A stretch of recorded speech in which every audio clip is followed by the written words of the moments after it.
Today we're going to talk about energy. Because if you stop and think about it, energy is another form of currency as well. We're talking about time being a form of currency. Well, so is energy. Except it works in a different way, you know. You got to pay attention to who you hang out with. If our body is like a battery cell, and we're talking about energy here, then that equates to frequency. You ever notice how when something sad happens to somebody you know in this case, and they confide in you and they tell you, you know, whether it be a loss of a family member or, you know, something negatively that causes them to be sad, and they're telling you all this. You ever notice how you have to somewhat dig deep to a memory of a time when something awful happened to you that made you feel that way, that put you in that state of mind of sadness and self-pity? And the reason why you tap into that is because, again, you were subsequently trained to think that way. When in reality, I don't think that is the proper way of dealing with things. Because at that point, you're trying to let that person know that you understand and that you know what they're going through. And by doing all of that, you're lowering your frequency, thus causing your energy to be depleted.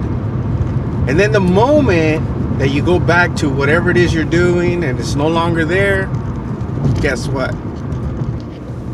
You begin to feel tired, groggy, you feel weird. You yourself start to doubt how your day went, if you had a great day, you know? Because again, your vibrations have dropped, you know? You're no longer at that high frequency. Now you're wanting to take a nap so you can recharge. And then pay attention to the person who's always upbeat. They're having a great day. They had great moments. They're telling you that life is amazing. Notice how they're upbeat. Why do you think we use that word, upbeat?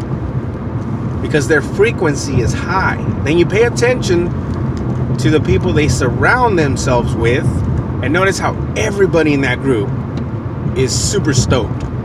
Whether it be because they're gonna go hang out, have a couple drinks, or eat dinner. Now, when I say drinks, I mean, like, you know, it could be like grown-up drinks, but ultimately, you know, pay attention to those little details, and you'll notice that. So not only do you have to protect your time, who you spent with, but you also have to protect that energy that you carry. If you don't believe me, pay attention to who you hang out with, and you'll see it for yourself. Just pay attention for a slight second. And the sad part about it, this situation could occur whether it be our best friend or our own parents, even our siblings. So what I'm trying to say is that you need to make sure that you level up. Never downgrade. Every time you have bad situations occur, those are lessons to be learned. That's it. Learn them, move forward, and you're good to go. Don't sit and wallow and think that you messed up. And, you know, again, I think when they say that we are creators, look in the mirror and say that I'm wrong. Because if you want something, you need to put in work. And a lot of people misunderstand the process. They think that, oh, well, if I just think it, speak it into existence, it'll happen. It doesn't work that way. The best way we can put it to you is that if you want to live fit, that means you got to change the way you eat, the way you sleep, the way you talk, the way you walk. You got to change it. See, so you're doing something. You're moving towards that direction of whatever it is that you want. You see that? That's what you need to do. Otherwise, you will be stuck where you're at today, and you will not learn. So, make sure you comprehend with what it is you're looking for. And I'm telling you, it's a beautiful life. It's a beautiful world. And just keep moving in the direction it's going to help you. Help yourself first, and then you can help others. Don't let people get in your head and tell you that because you don't help others in that moment in time that you're self-centered and that you're all these negative things that they're going to talk. Don't let that get into your mind at all. You got to start with self-care always. Come on, you can do this. And remember, I'm proud of you.